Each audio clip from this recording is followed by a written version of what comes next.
Terima kasih Tuhan mencurahkan Roh Kudus-Nya 2000 tahun yang lalu di tempat mereka berkumpul 120.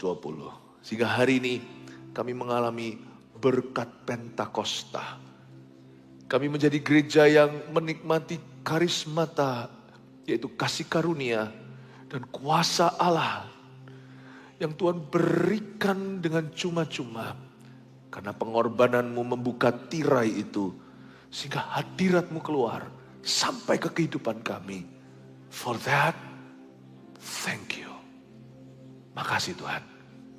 Hadiratmu sakral, begitu indah. Dan Roh Kudusmu adalah sahabat gereja ini sampai engkau datang kembali Yesus Kristus. I promise you, hambamu berjanji bahwa gereja ini akan selalu bersahabat terhadap rohmu. Kami tidak akan pernah menyingkirkannya. Kami tidak akan pernah mengucilkannya, meninggalkannya. Jemaat ini butuh kepenuhan terus Tuhan. Orang-orang baru yang berdatangan kau isi. Orang-orang lama kau perbaharui. Bapa, kami haus. Kami haus dan lapar akan hadirat-Mu. Kami tidak berani berjalan tanpa roh-Mu. Ingat kami. Urapi kami. Sembunyikan hamba-Mu di balik salib-Mu ketika hamba-Mu menyampaikan firman ini. Di dalam nama Yesus. Haleluya. Amin. Berikan tepuk tangan untuk Tuhan Yesus. Shalom semua, silakan duduk. Hari ini kita merayakan Pentakosta. 4 ibadah sudah lewat. Setiap kebaktiannya begitu banyak orang yang dibaptis dengan Roh Kudus dengan tanda berbahasa roh. Di pemandangan depan sini saya melihat orang yang datang maju masih tenang-tenang. Tiba-tiba mereka seluruh badannya bergetar. Karena hadirat Roh Kudus bisa dirasakan sekalipun tidak bisa dilihat. Saya percaya hari ini, malam ini, jikalau Anda datang ke gereja, masih empty atau masih kosong atau setengah hampa. Good news, kabar baik. Bapa memberikan Roh Kudus kepada barang siapa meminta. Tuhan tidak akan memberikan kalajengking atau batu kepada mereka yang minta roti. Hari ini apalagi kita merayakan Pentakosta, jauh lebih disengaja. Lord, baptize me with the Holy Spirit. Ada sebuah berkat yang Tuhan janjikan. Bahwa sampai hari ini masih terjadi. Ada gereja yang tidak percaya bahwa karunia ini masih ada. Bahkan ada juga gereja yang menolak mentah-mentah bahasa lidah. Nggak apa-apa. God bless them. Tuhan memberkati mereka. But not our church, gereja kita percaya itu. Kalau itu dalam firman itu untuk kita. Dan kita percaya bahwa baptisan Roh Kudus adalah berkat setelah orang terima Yesus. Ada satu baptisan lagi yang supranatural. Jikalau baptisan air itu alami meskipun rohani, kita dibaptis dalam nama Allah Bapa, Putra, Roh Kudus, tapi yang membaptis adalah pendeta. Ada satu pembaptis yang tidak kelihatan. Dia membaptis kita dari sorga sekalipun terjadinya mungkin lewat penumpangan tangan seorang hamba Tuhan atau seorang tim doa. Atau Anda terima sendiri seperti saya waktu saya menerimanya puluhan tahun lalu di WC. Di WC saya di Kanada. Di toilet rumah. Wherever it is. Dimanapun juga. Bagaimana kejadiannya. Kalau Anda dibaptis dengan Roh Kudus. Dengan tanda berbahasa roh. Lalu setelah itu Anda menerima keberanian.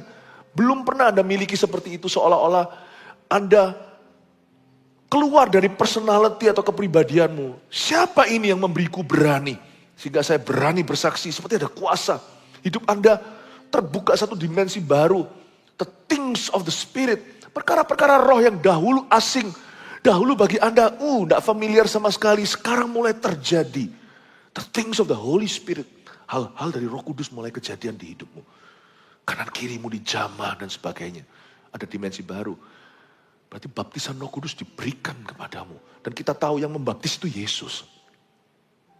Pendeta siapapun kita hanya rekanannya Tuhan aja. Cuman tumbang tangan. Atau bahkan seperti saya gak ditumpangi tangan siapa-siapa. Waktu ditumpangi tangan itu gak mempan saya. Mungkin karena saya terlalu bebal kali. Tapi yang membaptis itu kita tahu. There's still one more baptism. Ada gereja yang percaya, ada gereja yang enggak. Gak apa-apa sih, gak pengaruh keselamatan gitu loh. Gereja yang gak percaya itu sama gereja yang percaya. Asal kita percaya Yesus adalah Tuhan. Dan dia satu-satunya jalan. Yesus itu pencipta, bukan diciptakan. Dia anak Allah. Aman. Yang berbahasa roh, jangan kita itu memandang mereka yang tidak berbahasa lidah, lu orang kurang apa, atau kalian tidak punya Roh Kudus, gerejamu tidak ada Roh Kudus, jangan pernah ngomong kayak gitu ya. Jangan menghakimi orang ya. Orang kalau bisa terima Yesus, itu Roh Kudus. Ketika orang terima Yesus, orang itu sudah punya Roh Kudus. Dia bahasa roh enggak, dia karismatik atau bukan. Dia mungkin gereja tradisional, jangan kau hakimi. Gerejanya enggak ada Roh Kudus. Kalau gereja itu memberitakan firman, ada Roh Kudus. Tapi sebaliknya, gereja yang tradisional seperti itu, yang konservatif, jangan kau hakimi kami gereja karismatik. Kalau Anda menyebut kami sesat, kalau terlalu berat menurut saya, kita sama-sama percaya Yesus adalah Tuhan. Enggak lah, bahasa roh bisa membuat kita beda. Tapi kita tetap saudara seiman kalau Yesusmu adalah Tuhan. Dan Yesusku juga sama. Menurut saya gereja perlu bertobat dari hal-hal seperti ini. Yang karismatik jangan menghina. Mereka yang konservatif atau tradisional, jangan kau maki yang karismatik. Kalau sana enggak mau ya enggak apa-apa. Kalau sana enggak butuh ya enggak apa-apa. Saya pernah sekali dikonfrontasi oleh seorang teman. Ngapain itu bahasa roh agak sedikit menghina. Karena dia teman. Saya bilang, ya udahlah mungkin ginilah. Saya tiba-tiba dikasih hikmat Tuhan. Daripada bela diri lah, berdebat. Nggak mari-mari, nggak selesai-selesai. Jadi akhirnya saya cuma ngomong begini. Saudaraku, teman saya ini. Saya ini nggak rohani orangnya. Saya itu tahu saya itu lemah. Makanya itu saya butuh kuasa. Anda mungkin dari dulu sudah orang baik. Jadi Anda nggak perlu gimana lah. Anda sudah baik. Malu sendiri dia. Saya ini mungkin yang kurang. Baptisan Roh Kudus dengan tanda berbahasa roh itu bukan keharusan. Tapi kehausan. Saya haus. Please jangan halangi aku. Kalau itu dalam firman, aku percaya itu untuk aku. You gak percaya ya urusanmu. Aku percaya itu. Aku gak menghakimimu. Jangan hakimi aku. Baptisan Roh Kudus dengan tanda berbahasa roh. Ada suatu karunia setelah orang lahir baru. Bisa terjadinya saat dia lahir baru. Saat dia percaya seperti Cornelius. Atau bisa terjadinya nanti seperti Efesus. Di Kisah Para Rasul pasal 19 tadi saya ceritakan sebelum ibadah ini. Itu berkat susulan. Tapi saya merasa itu adalah berkat yang beda. Tapi saling terkoneksi dengan begitu eratnya. Baptisan Roh Kudus tidak akan terjadi kalau hati orang itu nggak percaya Yesus adalah Tuhan. Karena itu Anda tidak bisa melihat baptisan Roh Kudus terjadi pada orang-orang yang tidak percaya. Orang-orang non-Kristen. Supaya hal itu terjadi atas mereka, mereka harus percaya Kristus di dalam hatinya dulu. Bisa pada saat dia percaya Tuhan langsung diberikan. Jadi 2 in 1, double blessing sekalian. Atau bisa besok, minggu depan, bulan depan, bahkan bisa tahunan. Saya terima Yesus itu tahun 92. Saya terima baptisan Roh Kudus itu nanti sekian tahunan. Tetapi saya percaya gereja ini memegang pendirian bahwa baptisan Roh Kudus adalah berkat selanjutnya. Setelah orang itu terima Yesus dan dibaptis air, ada satu berkat lagi yang Tuhan sediakan, ini baptisan kuasa. Amin. Tapi sekarang semakin sering saya melihat fenomenanya di gereja kita. Ketika orang masuk ke dalam kolam baptisan, mereka juga langsung berbahasa lidah seperti 2 in 1. Ada satu kejadian seperti itu, yaitu Cornelius. Jadi saya ingin Anda untuk melihat. Tapi sebelumnya, menu khotbah saya seharian ini munculkan. Nah, sekarang di kebaktian terakhir, saya kasih judul 8 tahun setelah Pentakosta. Ada sebuah kejadian di Alkitab, ini 8 years later. Tapi sebelumnya, sebelum saya sampaikan firman, saya dorong Anda yang belum mempunyai buku ini atau belum membacanya. Saya pernah menulis buku ini beberapa tahun lalu, sudah di ahli bahasa. Bahasa Korea ada, Jepang ada. Korea ada, Inggris juga, Chinese, bahasa Indonesia tentunya. Ini tipis sekali duduk sudah habis, ambil minum kopi, tidak terasa. Ya, ini ada cerita-cerita di dalamnya yang saya tuntun jemaat waktu membaca bagaimana punya hubungan yang tidak mau. Dan ada perkara-perkara yang Anda kira mustahil kalau Anda berjalan dengan Tuhan, hal itu jadi mudah. Saya ingin Anda memperoleh buku ini. Dan buku ini 4 ibadah tadi, Saya dalam plastikan saya berikan. Yang ini saya sengaja buka, saya tanda tangan, semoga bisa lebih personal untuk Anda. Siapa yang belum punya? Saya, siapa yang ngomong saya tadi? Yes, that's you, then come here. Karena yang lainnya angkat tangan, yang ini pakai suara, jadi dia dapat. Thank you ya, God bless you. Luar biasa. Saya suka kebaktian yang malam ini, orang-orangnya nggak malu-malu, yang harus begitu. 8 tahun setelah Pentakosta, ada sebuah kejadian Kisah Para Rasul pasal 10. Kita langsung aja ayat 43, saya lompat, 43 sampai 48. Ini kejadian di rumah seorang perwira namanya Cornelius, orang Itali.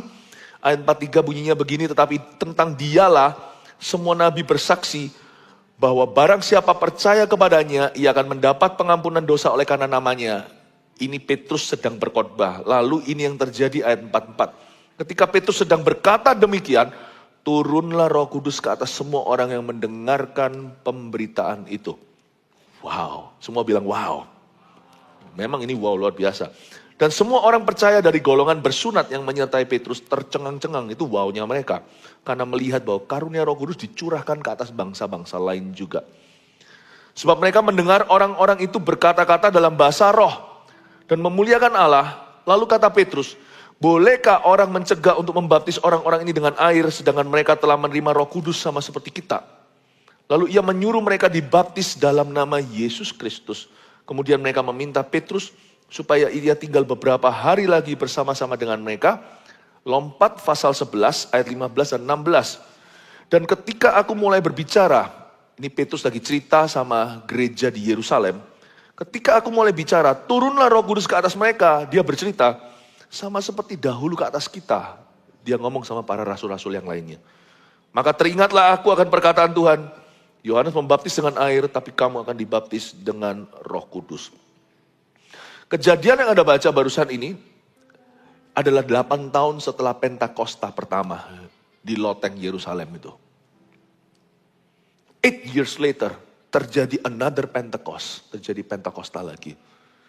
Kayaknya ada seseorang yang berniat membaptis orang terus di dalam baptisan Roh Kudus. Kayaknya setiap bejana kosong hendak beliau isi. Dan kerinduan beliau adalah mengisi bejana baru maupun bejana lama itu. Kali ini bejana baru. Karena Cornelius baru kenal Yesus. Waktu Petrus datang itu, tahu kan ceritanya, Cornelius itu lagi doa. Tapi dia bukan doa kepada Tuhan Yesus. Dia pokoknya minta tuntunan. Tuhan kirim malaikat, malaikat itu menampakkan diri dan bilang sama perwira Itali ini, kamu kirim pesuruh, pergi ke jalan lurus, tinggal di sana di rumah seorang yang bernama Simon, si penyamak kain itu, ada seorang tamu namanya Simon Petrus, kamu bawa dia. Sementara malaikat suruh Cornelius utus orang untuk jemput Petrus, Petrus lagi mau sembahyang nih. Lagi puasa, lagi lapar, dia naik ke loteng, dia berdoa. Tiba-tiba dapat penglihatan, ada karpet terbang turun dengan semua hewan-hewan yang dinajiskan oleh bangsa Yahudi.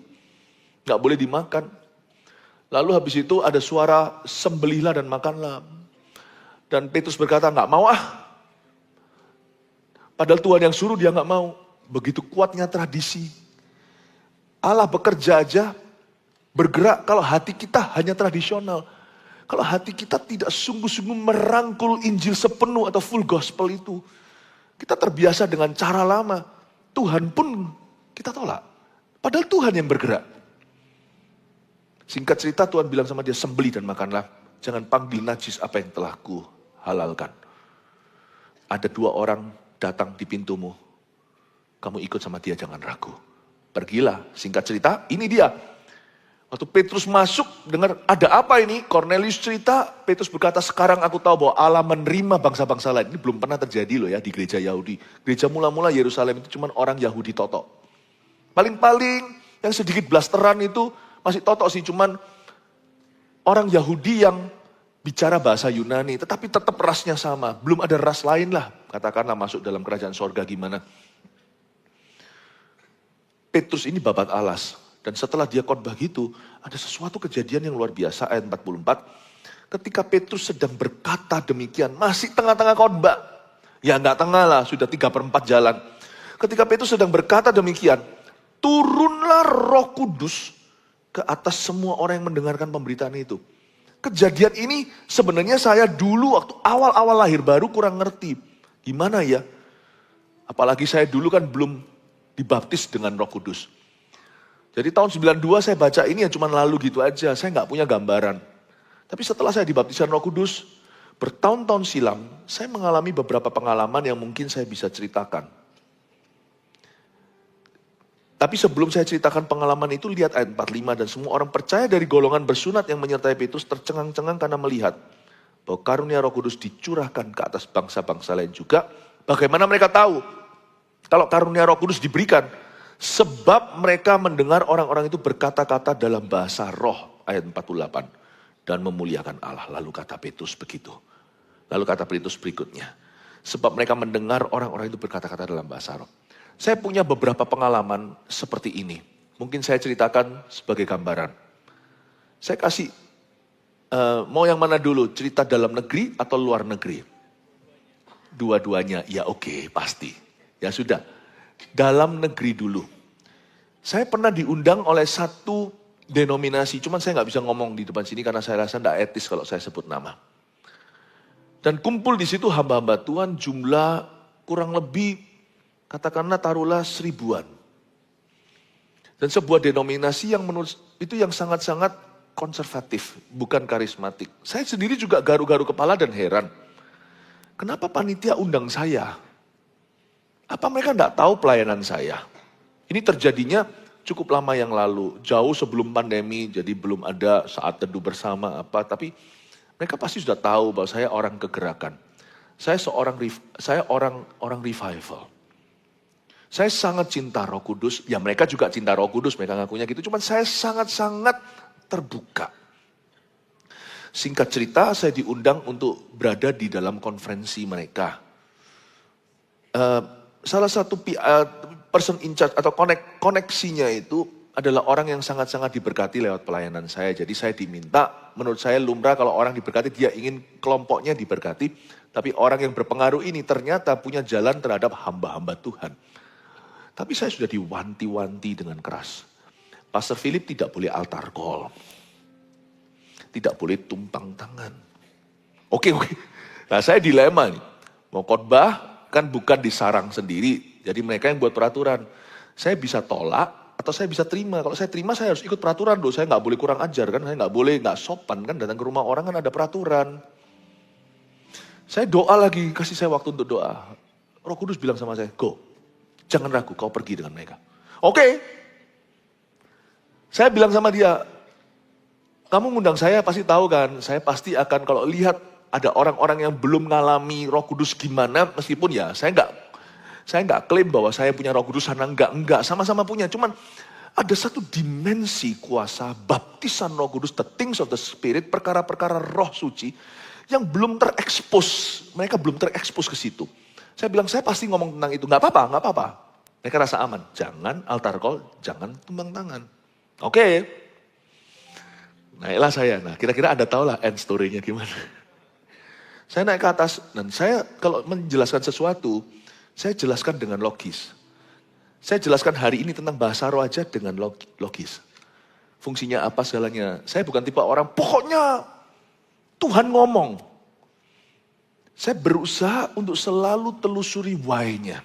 Kalau itu bisa, kenapa tidak? Kalau saya bisa menjelaskan sehingga akal budi orang secara sehat itu bisa terisi dengan kebenaran, saya pasti akan lakukan. Saya jelaskan dengan logis. Bahasa roh itu tidak seperti yang kau kira. Banyak orang yang suka mencemoohkan bahasa lidah, mesti hati-hati. Lebih baik Anda bilang gak setuju gitu, lebih baik daripada Anda buat jadikan lelucon dan tertawaan. Jangan-jangan yang kau injak itu kaki yang salah loh. Sebab barang siapa menghujat anak Allah, masih ada pengampunan. Jangan hujat Roh Kudus. Kalau sana salah ternyata ini benar, hati-hati. Paham maksud saya ya? Karena itu saya jelaskan secara logis kepada orang-orang yang belum mengalami. Bahasa lidah itu tidak seperti yang kau kira. Cuma lafal gitu yang dibuat bahan tertawaan. Dan sebagainya. Lalu ada orang yang pakai kata-kata untuk lelucon gitu. Bahasa roh digituin. Orang ngomong sama Tuhan kok kamu hakimi. Orang itu lagi ngomong sama Bapa, rohnya. Bahkan otaknya pun gak boleh tahu. Kenapa sana tersinggung kalau gak tahu apa yang mereka ucapkan? Gak ngomong sama dirimu loh. Jangan kau gosipi hubungan intim seseorang dengan Bapa. Misalnya, kita orang Indonesia, saya ajak tamu saya orang Belanda. Dia orang Belanda asli.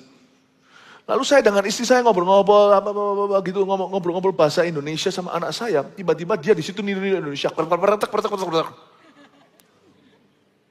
Bukankah kita semua melihat dia seperti orang gila?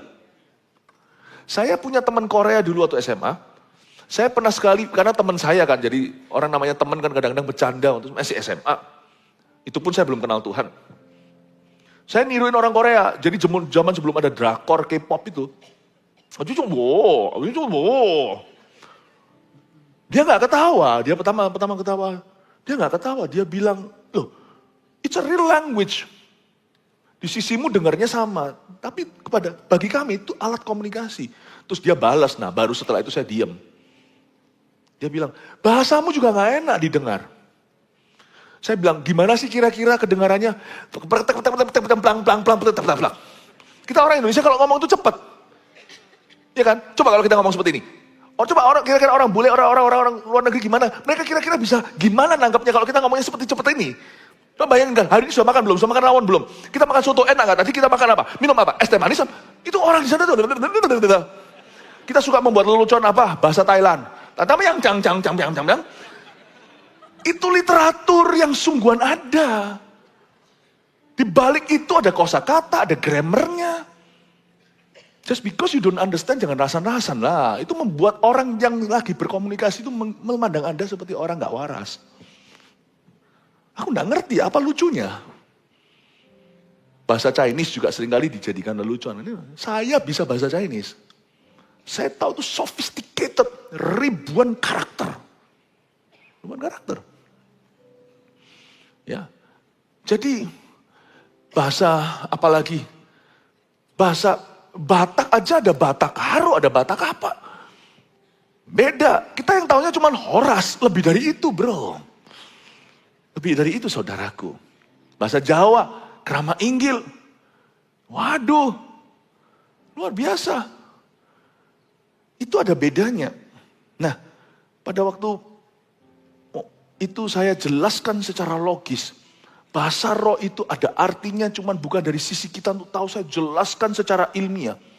Mereka bisa nerima itu loh. 1000 orang hamba Tuhan itu atau pengerja-pengerja itu bisa nerima dan mereka dengarkan saya dengan seksama. Tidak ada orang yang tersinggung, tidak ada orang yang keluar. Dan setelah saya selesai menyampaikan berita itu, saya ajak semua berdiri. Tidak boleh altar call, tidak boleh tumpang tangan kan. Roh Kudus tiba-tiba ingatkan saya kejadian seorang revivalist di zaman tahun 1900 awal namanya Mariah Woodworth Ether. Ya, dan dia sebagai wanita di zaman belum ada emansipasi, sehingga perempuan tidak boleh berkhotbah dan dia boleh berkhotbah karena urapannya terlalu kuat, terlalu dahsyat, tapi dia nggak boleh tumpang tangan karena tersinggung nanti kalau laki-laki tangannya ditaruh di kepala seorang laki-laki. Zaman itu padahal di dunia barat. Jadi yang dia lakukan, dia cuma angkat tangannya gitu. Itu orang-orang kepenuhan, cuma diangkat. Dan saya bilang, saya tidak boleh tumpang tangan. Saya tidak boleh altar call. Saya cuma bilang, siapa di sini rindu dapat bahasa roh ini? Semua angkat tangan setelah saya jelaskan secara ilmiah. Semua angkat tangan. Lalu saya berkata, terimalah. Bahasa roh semua. 2 orang keluar. Padahal di depan ada 3 terima bahasa roh, 2 keluar. Sisanya seluruh ratusan orang itu terima bahasa lidah. Ini kejadian seperti Cornelius, tapi saya selesai khotbah. Lalu ada satu kejadian lagi, saya nggak selesai khotbah. Sekarang saya jelaskan cerita di dalam negeri satu lagi. Waktu itu, awal-awal saya pulang dari Kanada, saya sudah lulus kuliah, saya mau pindah pelayanan di sini. Itu saya sempat pelayanan di antara secara informal, bukan gereja, bukan gimana. Banyak orang kumpul di satu rumah, pada dengar siapa-siapa apanya, Buru-buru, pekerja juga pada ngumpul sana. Semua banyak yang di lantai duduk-duduk itu sampai di rumah itu sampai ada overflow gitu loh. Keluar sana sampai di belakang, di luarnya kamar. Saya ngomong itu enggak tahu magnetnya dari mana. Saya cuma cerita aja tentang Tuhan, itu orang ngumpul semuanya. Dan tengah-tengah saya cerita, belum selesai. Luar tuh rame sekali. Dan ini jangan lupa ya, semua mereka ini tidak ada yang kenal Kristus waktu itu. Dan mereka semuanya rame, saya itu juga agak terganggu. Untung saya gak mudah emosi. Saya kira kenapa sih orang kalian semua itu rame di luar situ. Saya berikan tanda di sini, tolong tenang, saya masih cerita. Mumpung waktu saya cerita itu orang di depan saya itu sangat-sangat memperhatikan. Kapan lagi mereka haus dan lapar. Mereka tidak kenal Kristus hari ini terima berita keselamatan. Saya bilang tenang ya. Ramenya sekarang malah justru banyak. Ini ada apa sih kok seru gini. Dan waktu tiba-tiba sampai di tengah, orang-orang saya bilang ada rame apa di luar sana. Mereka lihat, mereka ada yang keluar lihat ada apa terjadi, gak kembali. Tiba-tiba ramen itu menjalar ke depan sampai saya berhenti sharing. Mereka semua berbahasa roh. Kasih tepuk tangan untuk Tuhan Yesus. Waktu saya beritakan tentang keselamatan sama mereka, kira-kira 50 orang. Saya cerita, orang-orang yang di luar sana tidak bisa masuk itu. Tiba-tiba keramaian terjadi sampai menjalar ke depan. Waktu itu saya dengar suara Roh Kudus dengan jelas berkata, berhenti khotbah. Bukan khotbah, berhenti sharing sudah. Aku sudah memenuhi mereka, hati mereka sudah percaya kepadaku. Dan itu kejadiannya 2 in 1, langsung dipenuhi dengan Roh Kudus. Saya ngerti sekarang bahwa ini yang terjadi 2000 tahun lalu, masih terjadi hari ini. Mungkin tidak terjadi secara normally. Tapi ada instances, ada kejadian-kejadian yang membuktikan bahwa hal-hal serupa ini masih terjadi. Roh Kudus itu nggak berubah. Kalau Yesus tidak berubah dahulu, sekarang selama-lamanya, Roh Kudus pula. Karena Allah Tritunggal itu tidak pernah berubah, tidak ada pertukaran bayangan. Sekarang saya ajak Anda ke luar negeri.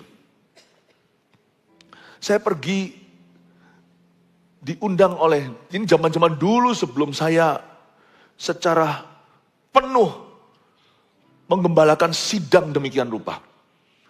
Saya masih juga menggenapi peran sebagai seorang penginjil, rasul pada bangsa-bangsa. Saya diundang dan saya berdoa. Gak selalu lewat undangan. Tetapi kalau sekali-kali ada undang ini itu saya mesti doakan. Tapi kali ini interesting sekali. Diundang oleh beberapa ratus hamba-hamba Tuhan Baptist Amerika. Kalau ini gak apa-apa karena di Amerika. Saya itu nggak yakin karena perjalanan itu 30 jam. Detroit terus masih jalan darat. Itu capek di pesawat, lebih tepatnya tua di pesawat. Turun tuh sudah happy birthday to you, tambah ubanan. Tapi Roh Kudus berkata sama saya, go! Ini semua hamba-hamba Tuhan, oke? Saya setelah jauh-jauh sampai di situ, mereka semua ngumpul. Tak ada seorang pun di antara mereka yang kepenuhan. Saya sekali lagi, saya sampaikan firman Tuhan. Kembali pengalaman sama seperti dengan para pekerja-pekerja dan buruh-buruh tadi. Waktu saya baru menyampaikan firman, saya masih ingat kok sesi 1 berat sekali. Mereka semua lihat saya juga lihat mereka. Kenapa kamu di sini? Saya juga tanya, kenapa saya di sini? Sebagai tawanan Tuhan, tawanan Kristus. Satu di antara mereka yang senior saya masih ingat, itu yang sudah agak tua, berdiri dengan muka tidak suka, keluar. Saya nantinya tahu dia pergi golf, karena itu ada di resort pertemuannya, retreatnya sekitar 300 sampai 400 hamba-hamba Tuhan. Banyak pendeta semua. Dia keluar, tapi waktu dia keluar, di sesi terakhir saya berkhotbah, saya masih ingat, waktu saya berkhotbah, itu orang pertama yang maju. Nanti dia kesaksian, waktu dia main golf itu, dia gak pernah ngalami gini, ada suara menegur dia secara audible, go back. Dia gak pernah ngalami pengalaman itu. Go back, masuk ke dalam sesi, dengarkan hamba Tuhan itu. Masuk sana. Dan saya masih ingat, orang-orang ini memandang saya dengan pandangan seperti apa, kecuali panitia yang mengharapkan sesuatu. Mungkin di panitia itu diam-diam sudah ada satu yang mengalami pembaharuan. Tapi membutuhkan saya untuk bisa khotbah sama mereka. Jadi mereka kumpul semua di sana. Waktu saya berkhotbah, saya masih ingat itu. Lebih tepatnya waktu itu di Green Lake. Jauh. Pergi lagi. Dan banyak stres waktu itu. Itu zaman-zaman di mana Detroit bangkrut itu loh. yang otomotif di sana itu loh, yang gulung tikar di Amerika itu loh. Apa gitu mereknya, saya lupa. Mobil. Itu banyak layoff, banyak orang lagi depresi di Amerika. Tahun-tahun itu, saya ke situ dan orang-orang yang melihat saya masih ingat kok. Saya tak ngomong sama orang-orang, siapa di sini yang haus akan Roh Kudus? Sudah gak mau gini-gini terus. Aku mau sesuatu yang lebih, aku mau dipakai Tuhan. Mereka pada angkat tangan, saya masih ingat kok. Waktu mereka angkat tangan, saya juga angkat tangan. Wush, mereka kepenuhan Roh Kudus. Bahkan dengan tanda bukan hanya berbahasa roh, banyak orang itu sampai rebah di jamaat Tuhan. Dan waktu kesaksian nanti ada satu orang ngomong sama saya, yang orang tua itu tadi bilang, saya paling gak suka sama dia dari sejak dia datang. Ada apa sih dengan saya kok gak disukai? Tapi waktu saya ke golf itu saya ditegur sama Roh Kudus, saya gak pernah ngalami seperti itu. Waktu saya datang, saya bertobat, saya melihat bahwa ada sesuatu yang belum dipenuhkan padaku. Aku mau itu. Seorang marinir Amerika datang ke saya dan berkata, gak tahu itu keluarganya salah satu hamba Tuhan. I want what you have. Aku gak pernah lihat ini di gereja tempat aku.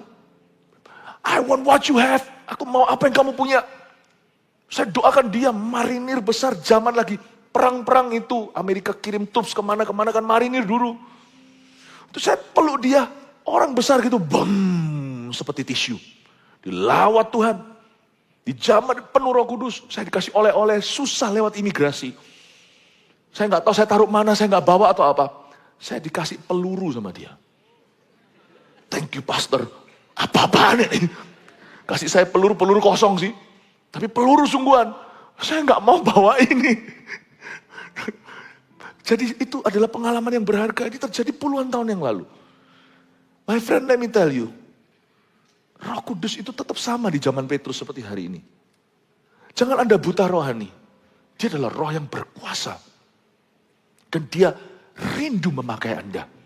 Jangan jadi orang Kristen yang biasa-biasa, suam-suam kuku lagi. Jadilah orang Kristen yang punya kuasa. Kalau saya bilang kuasa gini kan trauma, banyak orang kuasa. Karena kita terlalu sering melihat dalam politik, maupun kita melihat di tempat kerja, bahkan di keluarga sendiri, misalnya papa yang abusive, yang melecehkan keluarganya. Kalau kita bicara kuasa, pertama-tama kan nek dulu atau muak. Ah kuasa, trauma aku. Tapi kuasa Tuhan itu indah. Memberi kehidupan dan mengubahkan. Melepaskan, menyembuhkan, dan mengangkat orang Kristen biasa menjadi orang Kristen yang punya otoritas berdoa. God wants to give you that. Karena kita banyak trauma. Kuasa di gereja, wah gereja begini begitu. Hamba-hamba Tuhan menyalahgunakan wewenang. Jadi kita itu sudah ditabur yang enggak sama setan. Ketika ada firman di Kisah Para Rasul 1 ayat 8, kamu akan menerima kuasa kalau Roh Kudus turun ke atasmu. Semua kita tidak selera. Kuasa ngapain lah, we don't need power lah. Banyak orang lebih kipas-kipas, we need love. If you have just love. Kalau keluargamu diserang setan. Kalau yang kau tahu hanyalah kasih. Waktu anak atau keluarga kita diserang bertubi-tubi oleh iblis. Kita hanya bisa menangis. Kita tidak bisa berbuat apa-apa. Dibutuhkan kuasa, bukan hanya kasih untuk berkata, get thee behind me Satan.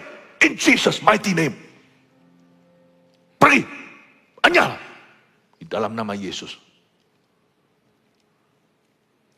Saya melihat berkali-kali orang Kristen harusnya bisa mengusir setan.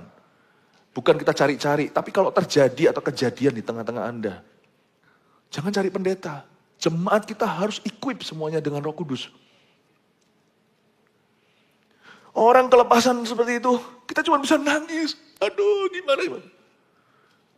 Kasih ada tempatnya. Kasih itu motivasinya. Driving force-nya itu, pendorongnya itu kasih. But you need power. Anda butuh kuasa untuk berdoa. Anda butuh kuasa untuk melaksanakan kehendak Allah. Karena itu kuasa Tuhan itu indah. Ini yang terjadi ketika Petrus sedang berkata demikian, turunlah Roh Kudus ke atas semua orang yang mendengarkan pemberitaan itu. Dan kuasa itu diberikan ketika seorang mengalami baptisan Roh Kudus. Meskipun kita semua tahu teorinya lah. Kita semua tahu drillnya lah. Dalam nama Yesus. Tapi coba lihat ya. Perkara-perkara Roh Kudus baru kaya dalam kehidupan kita setelah kita mengalami baptisan kuasa. Itu memang tidak bisa dipungkiri, Bapak Ibu Saudara. Sebab mereka mendengar orang-orang itu berkata dalam bahasa roh dan memuliakan Allah. Lalu kata Petrus, bolehkah orang mencegah untuk membaptis orang-orang ini dengan air, sedangkan mereka telah menerima Roh Kudus sama seperti kita? Kejadianlah Cornelius dan semua orang-orang bersama dengan dia mengalami baptisan Roh Kudus dengan baptisan kuasa. Kamu akan menerima kuasa kalau Roh Kudus turun ke atasmu. Dan kamu akan menjadi saksiku di Yerusalem, Yudea, Samaria, sampai ke ujung bumi. Saya waktu itu di sekolah Alkitab, ini saya banyak cerita di ibadah terakhir ya, gak apa-apa ya. Saya di sekolah, tadi saya ceritakan di ibadah sebelumnya, kalau sekolah saya itu sekolah yang sangat kuat bibliologi, fondasi Alkitabnya. Sekolah saya itu sekolah yang sangat strong sekali dalam kristologi atau siapa Kristus. Karena itu hari ini saya terlengkapi dengan amat sangat. Jikalau harus berdebat dengan bidat, atau dengan aliran-aliran yang seperti Kristen namun bukan, saya sudah punya perlengkapannya. Tapi suatu hari, profesor saya itu juga pelayanan semacam kelepasan seperti itu. Ada orang yang gimana-gimana kesurupan, dan dia pakai, bukan profesor ya, iya salah satu, dia bukan profesor tetap, tapi dia yang part time, atau yang cuma datang gitu aja. Dia tidak termasuk on staff. Waktu itu dia cerita, saya sudah penuh Roh Kudus. Di sekolah yang tidak percaya, tidak mencari baptisan Roh Kudus itu. Dan pada waktu profesor itu cerita, dia melepaskan gini pakai cara-cara yang terapi. Saya masih ingat kok, dia cerita nanti orangnya itu setelah itu diajak ini dulu, karena di daerah tempat dulu saya sekolah itu tak jauh dari situ itu pernah terjadi gerakan-gerakan gereja setan sebenarnya. Pernah terjadi yang seperti itu. Jadi ada banyak marak yang seperti itu. Dulu saya ada di Kanada, di Vancouver. Dulu pernah gereja-gereja heboh karena di Victoria Island, cuma naik ferry doang. Di situ itu banyak aktivitas Satanic Church. Dulu. Dan siapa saya sekolah di sebelah situ nggak kalah hebohnya. Sebelah sana itu ada macam-macam aliran-aliran yang aneh-aneh. Jadi tempat saya ditempa di tempat yang begituan. Jadi profesor saya ini ketemu dengan anak-anak muda yang juga ekses-eksesnya ada yang ngedrak apa segalanya. Jadi dia selain ngajar di seminari, di sekolah teologi, dia juga mempraktekkan mendoakan gitu. Tapi dia pakai cara terapi gimana itu. Beberapa murid-muridnya itu mau datang, barengin dia. Dia bilang satu orang dibutuhkan terus total sesi misalnya 3-5 jam. Saya ngomong sama profesornya, bilang, you don't need that. Karena profesor saya ini orang yang sangat humble. Orang yang sangat-sangat saleh. Orang Kristen yang sangat loyal. Jangan Anda kira orang karismatik itu yang terbaik. Kadang-kadang orang yang tidak karismatik itu baik-baik loh. Baik-baik loh. Malah tadi saya puji. Mereka kalau datang ke gereja itu anggap ibadah itu sakral. Nggak datangnya itu santai, dekat khotbah. Enggak. Datang itu sebelumnya, saya dulu itu dari gereja begitu waktu saya kecil. Datang itu dianjurkan, datang pagian, saat teduh dulu, heningkan cipta. Pulang, saat teduh dulu, baru bangkit dari kursinya. Dan profesor saya ini baik sekali, tapi memang sekolah saya rata-rata tidak mengalami baptisan Roh Kudus itu. Tapi saya dapatkan doktrin yang kuat di sana. Pengalaman saya dengan Roh Kudus itu otodidak. Jadi akhirnya saya ngomong sama profesor itu, Sir, you don't need to, nggak perlu 3-5 jam. By the power of the Holy Spirit. Tapi dia lihatin saya bengong. No. Ya sudah, saya nggak bisa paksa. Saya rasa nggak perlu, baik, tapi bukan dengan cara begitu. You need power. You need authority. Kita butuh roh wahyu dan hikmat. Kita butuh perlengkapan seperti Yesus katakan, kamu jangan meninggalkan Yerusalem ya, murid-muridnya. Sampai kamu dilengkapi dengan kuasa dari tempat maha tinggi. Makanya itu, kalau kita sudah dikasih bahasa roh itu dipakai, bukan disimpan di lemari. Itu power kalau Anda dengungkan. Salah satu penggenapan Amsal bukan ngomong secara spesifik tentang bahasa lidah. Tapi barang siapa yang mendengungkan lidahnya akan menuai buahnya. Pakai itu bahasa rohnya untuk berdoa bagi keluargamu. Berdoa bagi kerajaan Tuhan dan bagi pergumulanmu. Pakai itu. Jangan disimpan.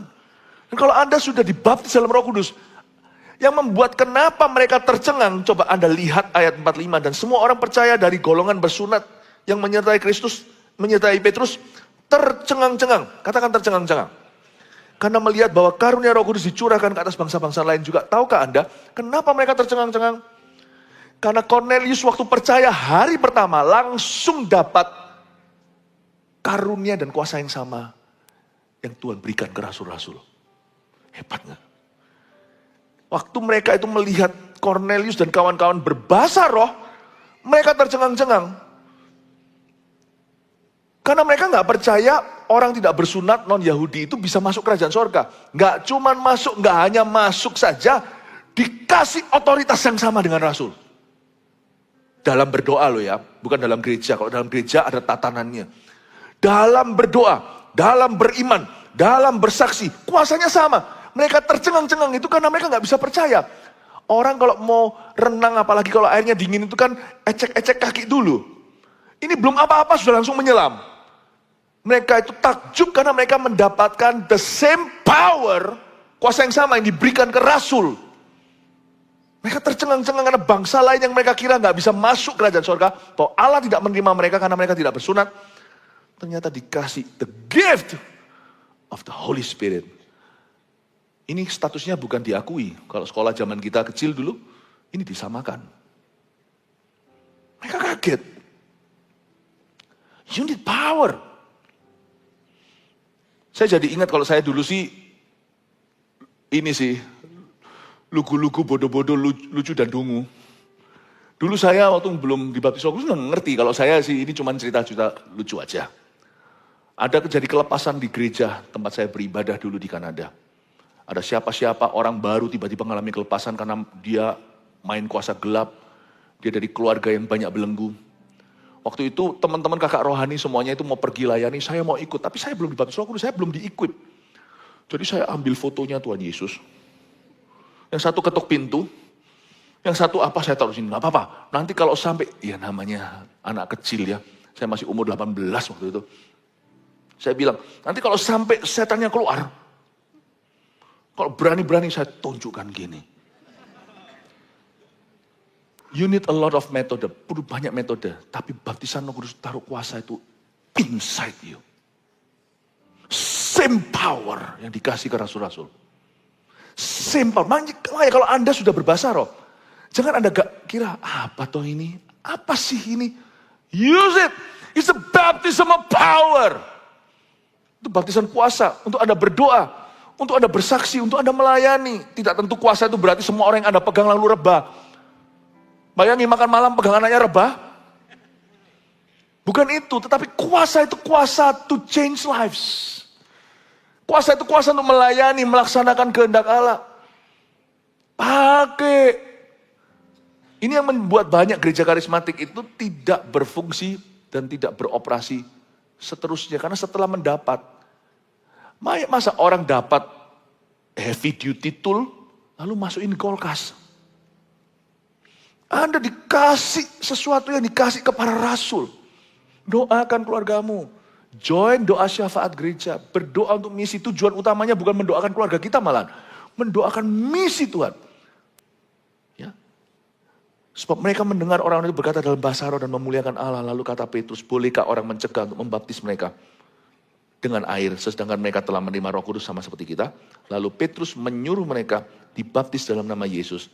Kemudian mereka meminta Petrus supaya ia tinggal beberapa hari lagi bersama-sama dengan mereka. Dan ketika aku mulai berbicara, ayat 15 pasal 11, turunlah Roh Kudus ke atas mereka sama seperti dahulu ke atas kita. Petrus rasan-rasan dengan para rasul yang lainnya, maka teringatlah aku akan perkataan Tuhan. Yohanes membaptis dengan air, tapi kamu akan dibaptis dengan Roh Kudus. Yohanes ngomong gini tepatnya. Petrus kasih hanya rangkumannya. Yohanes berkata, aku membaptismu dengan air, tapi dia yang datang sesudah aku, membuka tali sepatunya aku tidak layak. Dia akan membaptiskan kamu ke dalam Roh Kudus dan ke dalam api. Bahasa roh yang Anda terima itu tanda sebuah baptisan supranatural yang telah terjadi. Dan itu baptisan kuasa. Kamu akan menerima kuasa, Kisah Rasul 1 ayat 8. Dan itu baptisan api.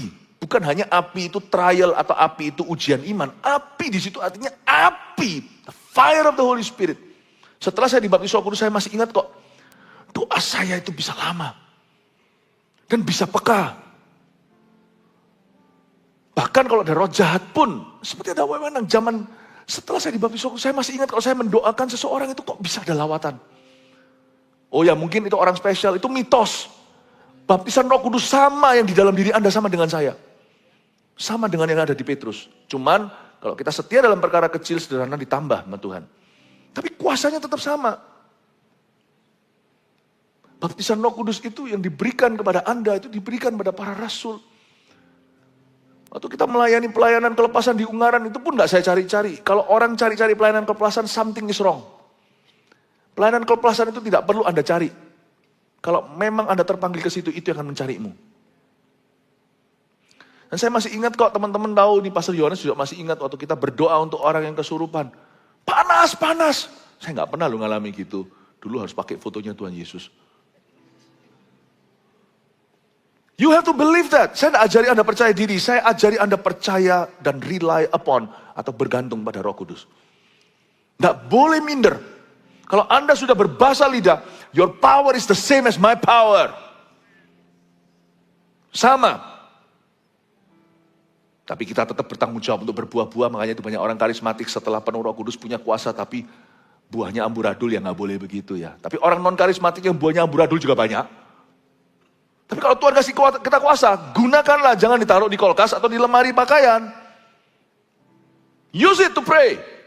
Percayalah, Roh Kudus sudah diinvestasikan di dalam dirimu, ada sebuah baptisan kuasa yang telah Anda terima. Amin Bapak Ibu Saudara. Saya kasih 3 poin, apa yang terjadi 8 tahun setelah Pentakosta, Anda bisa catat, satu persatu ini masih saya bahas ya.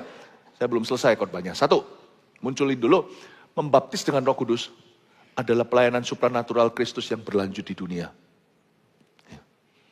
Sampai sekarang Yesus masih membaptis orang dalam Roh Kudus. Meskipun waktu kita tumpang tangan, lewat tangan kita, atau seperti saya, waktu saya sendirian, nggak masalah. Pembaptisnya itu bukan Yohanes Pembaptis dan bukan pendeta. Bukan Yohanes Pembaptis atau Yohanes Sony, bukan.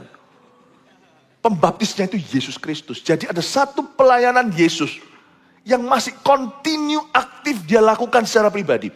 Yang lainnya Tuhan memakai kita untuk bisa, misalnya kalau saya membaptis orang dalam nama Yesus seperti Allah Bapa, Putra, dan Roh Kudus di balik sana. Kalau saya melayani baptisan, ya tetap itu pelayanan Tuhan. Ya, itu pelayanan Tuhan. Kita melayani itu untuk Tuhan. Tapi ada satu pelayanan Tuhan yang Tuhan sendiri lakukan. Kalau bukan Tuhan nggak bisa. Sebab saya nggak bisa ngajari Anda bahasa ini. Itu karunia. Saya nggak bisa seenaknya memberi. Kita bisa percaya, berdoa, dan presentasi tinggi. Kalau kita beriman bersama-sama. Tapi saya nggak punya garansi. I can give you the Holy Spirit. Tapi bisa. Setiap kali Anda lihat satu orang berbahasa lidah pertama kali, itu Yesus beraksi dari sorga. Ada satu baptisan supranatural, hanya Yesus yang bisa lakukan. The baptism of the Holy Spirit.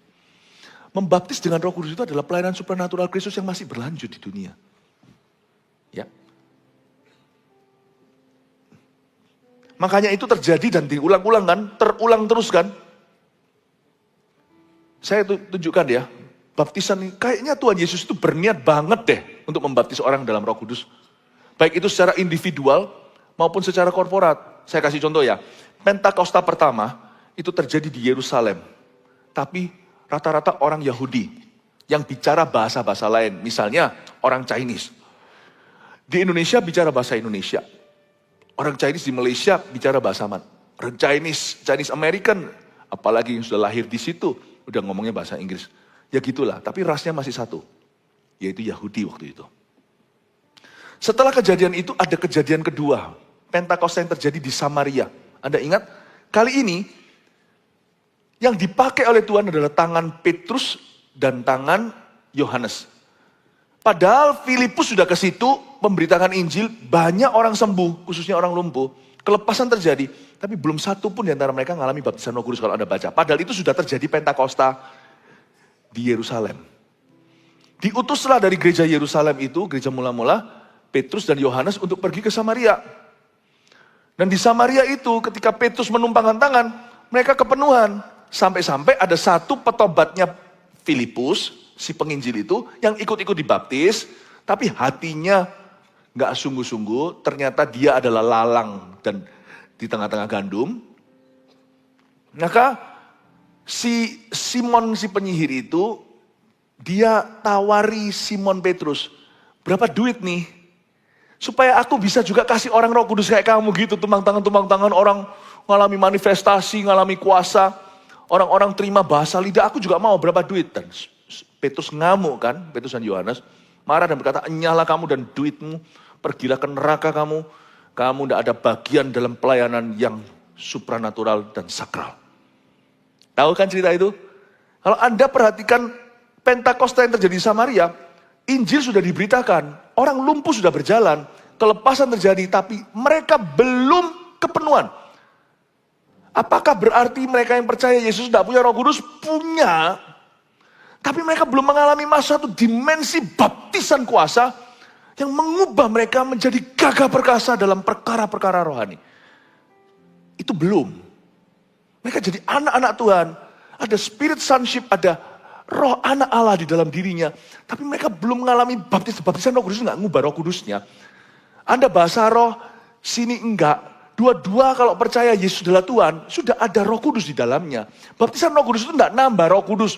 Hanya karena sana dapat baptisan Roh Kudus dengan tanda berbahasa roh, sana jadi Roh Kudusnya 2, sini Roh Kudusnya 1. Emangnya Roh Kudus ada size-nya? SML? Enggak. Baptisan Roh Kudus enggak mengubah Roh Kudusnya, mengubah kitanya. Kayak transfigurasi Yesus di atas itu loh, tetap Yesus yang sama. Yesus berubah-ubah. Waktu kita mengalami baptisan Roh Kudus, enggak tiba-tiba kita jadi ilahi, enggak. Tapi ada satu dimensi, katakan dimensi, dibuka sama Tuhan, the things of the Spirit, yang berhubungan dengan tuntunan roh Allah secara spesifik di hidupmu, dan khususnya kuasa untuk berdoa, karunia untuk berdoa dan kuasa untuk bersaksi. Ada sesuatu yang berubah. Baptisan Roh Kudus mengubah kitanya, bukan nambah atau mengurangi Roh Kudusnya. Karena itu orang gak alami baptisan Roh Kudus juga masuk surga, kalau dia percaya Yesus adalah Tuhan. Tapi ada sesuatu yang beda. Kita kan bisa melihat. Loh, orang yang sudah dibaptis Roh Kudus dengan tanda berbahasa roh bisa jatuh? Bisa, banyak. Hamba Tuhan yang dipakai perkasa jatuh dalam dosa, ada. Makanya kita harus doakan setiap pahlawan-pahlawan Tuhan. Karena mereka juga manusia. Buah sih buah, gak usah ditempurkan gitu loh. Buah dengan karunia. Tapi karunia ya karunia, itu karunia ada. Kalau ada kenapa kita courting karena buah? Kenapa kita juga tidak mau karena trauma? Gak boleh gitu, semua yang dalam firman. Masa kita mau terima sesuatu yang baik aja gak mau sesuatu yang buruk? Baik, buruk kalau itu dari Tuhan semua diterima. Coba lihat di Samaria. Tunggu Petrus dan Yohanes datang, tumpang tangan, boom, penuh Roh Kudus. Sampai si Simon melihat itu dan tawarkan, gimana saya bisa beli karunia ini? Tegur sama Simon Petrus. Jadi itu pengalaman yang unik sekali, Simon lawan Simon. Anda lihat ya, setelah Samaria kejadian itu, apalagi terjadi setelah itu, keluar namanya Pentakosta di Efesus. Kalau tadi di Yerusalem lalu Samaria, sekarang gereja atau umat Kristen yang tradisional, ada 12 orang di Efesus. Mereka sudah disebut murid. Mereka gereja tradisional. Tiba-tiba penuh Roh Kudus. Saya juga punya satu pengalaman lagi, terlalu banyak ceritanya. Ya sedikit aja lah. Minggu terakhir sebelum saya pulang ke Indonesia, Mei 1998 pas kerusuhan. Minggu terakhir itu, Tuhan pakai saya ketemu secara ajaib dengan satu gereja kecil orang-orang Laos semuanya. Laos itu sebelah Burma, di daerah Indochina. Saya ketemu sama mereka gak sengaja. Ini adalah kakak sekolah Alkitab saya. Dia senior saya, 1-2 tahun di atas, dia lulus dulu.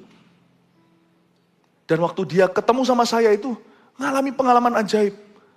Dia itu kalau khotbah itu, gak bisa dengan pencerahan, semuanya itu harus secara, kalau hilang catatan, gampang kalau mau hilangkan khotbahnya, hilangin catatannya. Dan kebetulan saya lagi masuk, ketemu sama dia janjian, karena kita ketemu, panjang cerita lah ya. Saya ketemu di rumah orang waktu itu, waktu pelayanan. Akhirnya kita tukar kontak, saya ketemu sama jemaatnya, saya ketemu dia, udah lama setelah lulus enggak pernah connect, Saya masuk ke parkirannya dia untuk janjian ketemu di gerejanya karena sekarang dia menjadi gembala senior gereja itu. Waktu saya sampai situ, komputernya tanpa sebab musabab mati dan hilang semuanya korbannya. Akhirnya dia berkata, saya rasa ada sesuatu. Waktu kita ngomong di dimsum saya dengan dia dan istrinya. Lalu waktu itu dia mau kenalkan istrinya karena dulu saya kerja. Waktu belajar sama-sama di perpustakaan. Karena dia itu mukanya menceng begini. Jadi dia selalu tidak percaya diri kalau dia akan punya jodoh. Saya berkata, jangan turunkan hargamu.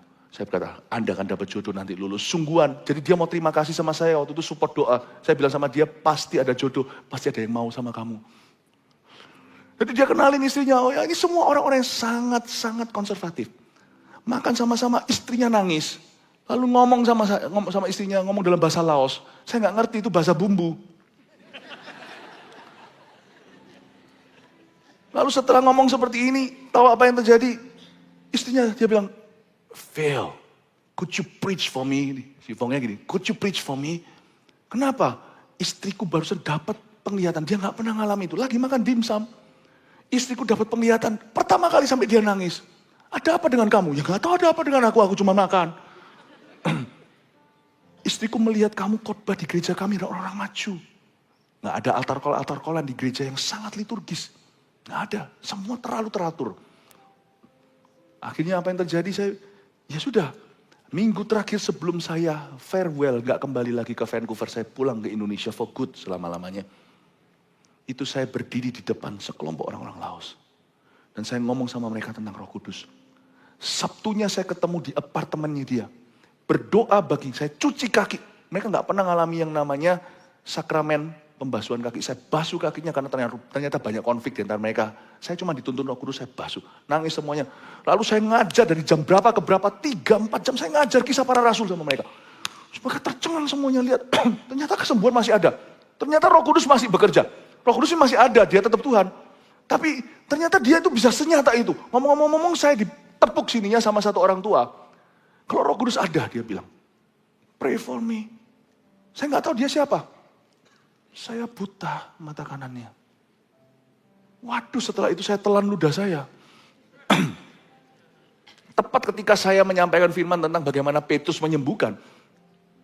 Saya berkata, baik, saya doa. Dalam nama Yesus, tes. Dia melihat, by the way, ini sungguhan, puji Tuhan. Kasih tepuk tangan Tuhan. Lalu saya diberitahu sama rekan-rekan, ini papanya sang gembala sidang. Berubahlah kehidupannya. Dia selalu cinta Tuhan Yesus. Dia sangat saleh orangnya. Vong ini seorang yang sangat saya kagumi. Makanya saya suka sekali studi sama dia di perpustakaan. Orang ini buah rohnya, aduh, kayanya. Tapi saya membawa dimensi itu ke dalam hidupnya. Minggunya saya ketemu dengan jemaatnya 100-an. Saya ngomong diterjemahkan. Maju ke depan. Saya mau ambil mikrofonnya dari WL-nya. WL-nya itu mau saya ambil mikrofonnya, kan sudah giliran saya. Mundur gini. Saya mau ambil lagi, mundur lagi. Loh ini kamu niat gak kasih ke aku? Boleh gak aku khotbah? Mundur lagi. Dan WL-nya tidak bisa berdiri. Saya kaget, kenapa? Saya gak buat yang gitu-gituan. Saya baru tahu nanti waktu pulang saya di email. WL-nya ini anggota geng. Anda tahu Laos, Vietnam di sana itu kan ada geng-gengnya sendiri. Ternyata ada double life. Ya. Jadi saya dikasih. Saya khotbah. Mereka maju semuanya, nangis semua. Tidak ada orang yang berbahasa roh. Tapi ketika saya berdoa, hati hancur saya. Saya pulang ke Indonesia. Bulan depan saya dapat kabar. Satu gereja semuanya berbahasa roh. Dalam satu ibadah mereka dilawat Tuhan. Bukan saya, ada hamba Tuhan yang lain. Saya cuma babat alas saja. Saya mengalami pengalaman-pengalaman, saya berkata, Tuhan, wow. Saya cerita gini kepada Anda ya. Untuk menunjukkan bahwa Roh Kudus itu begitu nyatanya. Membaptis Roh Kudus adalah pelayanan supranatural Kristus yang masih berlanjut di dunia. Nomor 2. Orang Kristen baru seperti Cornelius atau orang Kristen lama seperti Vong sama-sama berhak untuk mengalami kepenuhan Roh Kudus. Sama-sama berhak. Karena Pentakosta itu bukan keharusan tapi kehausan. Nggak usah lihat latar belakang. Saya ini Gereja konservatif lah, tradisional lah, gereja karismatik lah, peduli amat. Kalau itu ada dalam firman, take it. Take it. Ambil itu. Lalu terakhir ketiga, baptisan Roh Kudus adalah tanda berbahasa roh. Baptisan Roh Kudus adalah tanda berbahasa roh. Baptisan Roh Kudus dengan tanda berbahasa roh adalah karunia doa dan penginjilan. Hari itu, setelah kejadian ini, 8 tahun setelah Pentakosta, penginjilan terbuka terhadap non-Yahudi. Jadi saya tunjukkan kronologinya, dengan ini saya selesai. Pentakosta ke-1 itu di Yerusalem. Lalu terjadi di Samaria. Dari Samaria, gereja tradisional atau umat Kristen persekutuan doa di Efesus itu. Dari Efesus itu, terakhir, yang saya sebut sebagai Pentakosta Italia. Orang Itali semua. Cornelius Perwira. Yahudi. Blasteran Samaria. Tradisional bangsa lain yang banyak Yunaninya. Efesus kan, lalu Itali. Ada lihat gak sih? Lihat gak benang merahnya sih? Tuhan itu masih membaptis orang dalam Roh Kudus. Dan kayaknya Tuhan itu terus mau isi bejana baru, seperti Cornelius, dan bejana lama. Tuhan tuh rindu memperkenalkan dimensi Roh Kudus. Dan Tuhan ingin membangkitkan Anda karena masih banyak orang membutuhkan Injil lewat kita. Maukah Anda hari ini dipenuhi sekali lagi? Dan khususnya Anda yang belum menerima kepenuhan sebelumnya, saya berdoa. Boleh nggak saya dengan cepat aja saya lihat tangan? Saya belum minta Anda maju. Nanti saya ceritain apa yang harus Anda lakukan malam ini. Siapa di sini yang belum bisa berbahasa roh, angkat tangan. Oke, nanti kita doa ya. Tadinya saya tawar sama Tuhan, saya bilang, Tuhan boleh nggak hari Minggu besok ini, saya doanya langsung jadi tempat, karena orang Indonesia itu pemalu. Jadi kalau suruh maju itu pasti sebagian, nggak semua. Roh Kudus dengan tegas berkata kepada saya merasakan dia berbicara. No. Kalau mereka serius, mereka maju untuk memintanya. Ya sudah, sorry ya, saya nggak bisa doakan dari sini. Saya hanya doakan nanti orang-orang yang maju. Jadi kalau Anda belum terima bahasa roh, jadikan hari ini hari pencurahanmu. Percayalah, Anda akan menerimanya. Yang percaya berikan tepuk tangan untuk Tuhan. Mari kita semua bangkit berdiri. Kebaktian yang ini saya ceritanya paling banyak. Yang tadi semua nggak ada saya cerita. Jangan bilang sama jemaat yang dari ibadah 1 sampai 4 ya. Saya nggak cerita apa-apa. Mengajar-ngajar. Dengarkan sisanya yang lain, pengajaran yang lain juga diperlukan. Tapi kalau Anda hari ini belum menerima baptisan Roh Kudus dengan tanda berbahasa roh, oh Anda sudah punya Roh Kudus. Kalau Anda terima Yesus, oh saya tidak lebih rohani karena saya bisa berbahasa lidah. Enggak, cuman ada satu dimensi yang Tuhan mau buka dalam hidup Anda. Kalau memang itu adalah Anda, ini adalah gereja kita sendiri. Gua mau altar call, mau apa? Saya mau tumpang tangan, tidak ada yang akan melarang. Kalau Anda memang orang yang saya sebutkan tadi, yang belum bisa berbahasa roh, yang rindu menerimanya, cukup berdoa. Yesus berkata, minta, maka akan diberikan kepadamu. Kamu akan bicara dalam bahasa baru, Markus 16. Asal hatimu lapar, asal hatimu percaya kitab suci itu benar. Kalau Anda percaya itu dalam Alkitab, dan Anda haus dari dalam dirimu akan mengalir aliran sungai Roh Kudus yang memancar sampai selama-lamanya yang dimaksudkan adalah pencurahan. Gampang. Dan kamu akan menerima kuasa kalau Roh Kudus turun ke atasmu. Tugas kita hanya minta, maka kita akan menerima. Saya nggak bisa ajari Anda berbahasa roh. Nggak boleh. Bahasa roh itu karunia. Dan bahasa roh nggak bisa pura-pura ya. Ini biasanya siasat setan. Untuk orang menerimanya itu kadang-kadang kita ragu. Ini apa aku atau aku tiru-tiru? Nggak bisa lah, cobalah. Yang buat minion aja tahu, itu semua harus dipikirkan dengan detil supaya jangan sampai menyinggung bahasa mana. Nggak ada orang itu bisa ciptakan bahasa, otak kita itu nggak dibikin kayak gitu. Untuk Anda bisa berdoa nggak mikir ke bahasanya, keluar bahasa yang Anda nggak tahu dan itu mengalir sendiri. Itu keluar dari rohmu, karena pikiranmu akan stres kalau mikirkan detil-detilnya harus ngomong apa kosakatanya supaya tidak bersenggolan dengan bahasa yang Anda kenal. Nggak bisa. Otak Anda itu tidak di-wire untuk bisa menciptakan bahasa itu, enggak. Nggak ada. Otak kita itu hanya bisa niru. Loteng bahasa Indonesia itu tingkat atas. Loteng itu juga bahasa Hokian. Itu bahasa itu ada mirip-miripnya semua. Gak ada yang bisa mencipta grace new. Gak ada. Gak ada. Karena itu jangan Anda ragu kalau tiba-tiba nanti mulut Anda bergetar sendiri waktu kami berdoa. Kalau mulut Anda, lidah bibir Anda bergetar sendiri, berserah penuh. Jangan kau ragu. Itu sesuatu yang keluar dari rohmu. Tuhan sentil dengan kuasa. Itu dibaptis dari dalam, itu Yesus yang membaptismu. Karena Yesus mau memakai hidupmu. Dimensi kuasa dibuka supaya Anda akan terlibat dalam pemakaian Allah mulai hari ini. Amin Bapak Ibu Saudara. Saya dipakai Tuhan dengan cara beda, Anda juga. Tapi setiap kita akan dipakai Tuhan dengan cara yang luar biasa. Nanti saat itu saya berdoa. Kalau ada orang-orang nanti tim doa setelah saya ajak Anda untuk mengucapkan kalimat demi kalimat. Setelah amin, semua kita sudah berbahasa roh, sama-sama berbahasa lidah, sama-sama menyembah dalam roh. Saya percaya nanti lidah api akan menjalar ke semua, termasuk yang di depan. Waktu itu ya. Dan teman-teman tim doa nanti setelah saya berkata amin, Anda bisa tumpang tangan. Kalau Anda lihat satu orang sudah bergetar, dia sudah berbahasa roh, tinggalkan kepada yang lainnya. Dan saya peringatkan, kemungkinan besar setelah nanti saya tuntun dalam doa, semua berkata amin. Banyak orang akan menerima bahasa roh sebelum ditumpangi tangan. Tunggu apa lagi kalau Anda memang perlu maju. Maju sekarang. Haleluya. Roh Great unknown, we feel